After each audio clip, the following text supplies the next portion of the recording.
പള്ളികളുടെ നിർമ്മാണത്തിന്റെ ഭാഗമായിട്ടാണ് ഞാൻ അയ്യായിലേക്ക് വരുന്നത്. ആ കൊടിഞ്ഞി പള്ളിയിൽ മുദരിസായി കൊണ്ടിരിക്കുമ്പോൾ എനിക്ക് ഗൾഫ് പട്ടണത്തിൽ നിന്നൊരു ഫോൺ വരുന്നു. ഞാൻ നമ്മുടെ നായരുടെ മോനാ. ഞാൻ അത്ഭുതപ്പെട്ടു പോയി. പള്ളിയിലേക്ക് ചില പരിപാടിയിലേക്ക് അഥവാ വൃത്തിയാക്കുന്ന പരിപാടിയിലേക്ക് വരുന്ന ആളാണ് ആ നായര്. ആ മനുഷ്യൻ പറയുകയാണ്, ഉസ്താദേ, ഇന്നെന്റെ പേര് ഫൈസലാണ്, നിങ്ങളെ നമ്പർ തന്നത് ബാബുവാണ്, അദ്ദേഹത്തിന്റെ സുഹൃത്തായിരുന്നു. ഞാൻ മുസ്ലിമായി, എനിക്ക് വേണ്ടി ഉസ്താദ് ദുആ ചെയ്യണം, ഞാൻ നാട്ടിലേക്ക് വരുന്നുണ്ട്. അവിടെ വെച്ചുകൊണ്ട് നമുക്ക് കാണാം ആ ഗൾഫ് പട്ടണത്തിൽ ജീവിച്ചിരിക്കുന്ന എന്റെ പ്രിയപ്പെട്ട ഫൈസൽ അറബിയുടെ സംസ്കാരം കണ്ട്, നമ്മുടെ നിസ്കാരത്തിന്റെ രൂപഭാവന ഈമാന് കണ്ട്, പരിശുദ്ധമായ തൗഹീദിന്റെ വാക്ക് അശ്ഹദു അല്ലാ ഇലാഹ ഇല്ലല്ലാഹ് വ അശ്ഹദു അന്ന മുഹമ്മദർ റസൂലുള്ളാഹ്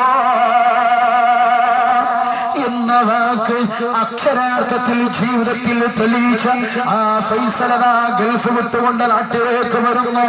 തന്റെ ഭാര്യയെ കൈപിടിച്ചുകൊണ്ട് പൊന്നാനി മൗനത്തിൽ കൊണ്ടുപോയി ചേർക്കുന്നു.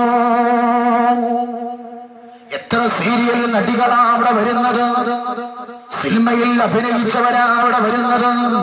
ഒരൊറ്റ നിമിഷം കൊണ്ട് അല്ലാഹു ഹിദായത്ത് കൊടുക്കുന്നു. ആ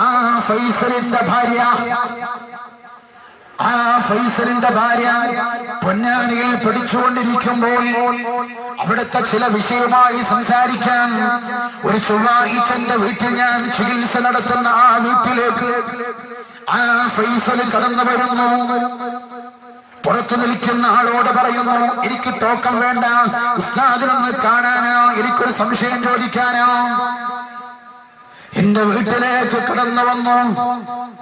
ഒരു വളരെ രഹസ്യമായിട്ടുള്ള ഒരു ചോദ്യം ചോദിക്കുന്നു. അങ്ങനെ ചോദ്യം ചോദിച്ചു. അത് കഴിഞ്ഞതിന് ശേഷം അദ്ദേഹത്തിന് ചായയും കൊടുത്തു വിട്ടു. നട്ടപ്പാതിരാ സമയത്ത് സ്വന്തം കുടുംബത്തെ ഉസ്താദേ പറയുന്ന വാക്ക് ഞാൻ ആലോചിച്ചു പോകുകയാ. പേടിയുണ്ടോ ഞാൻ ചോദിക്കുന്നു. അപ്പൊ പറയാ, തവക്കൽതു അലല്ലാഹ്, ഞാൻ അല്ലാഹുവിലേക്ക് സമർപ്പിച്ചിട്ടുണ്ട്. ഈ ഫൈസൽ പറയാ, നാളെ പോകാനിരിക്കുന്ന ഈ ഫൈസൽ തന്റെ കുടുംബത്തിനോട് വല്ലാത്ത സ്നേഹമുള്ള ആളാണ്. തന്റെ വീട്ടിൽ നിന്നിറങ്ങുകയാണ്. സുബയോടടുത്ത സമയമാണ്. ചെറുപ്പാറ എന്ന് പറയുന്ന അങ്ങാടിയിൽ ഒരു കോട്ടേഴ്സിൽ താമസിക്കുന്ന, കാണാൻ സുന്ദരനായ, ഈമാനിന്റെ പ്രഭയുള്ള 24 മണിക്കൂറും എല്ലാം ഫുൾ കൈയിട്ടുകൊണ്ട് നടക്കുന്ന എന്റെ പ്രിയപ്പെട്ട ഫൈസലിന്റെ ശരീരത്തിലേക്ക് ആഞ്ഞു വെട്ടി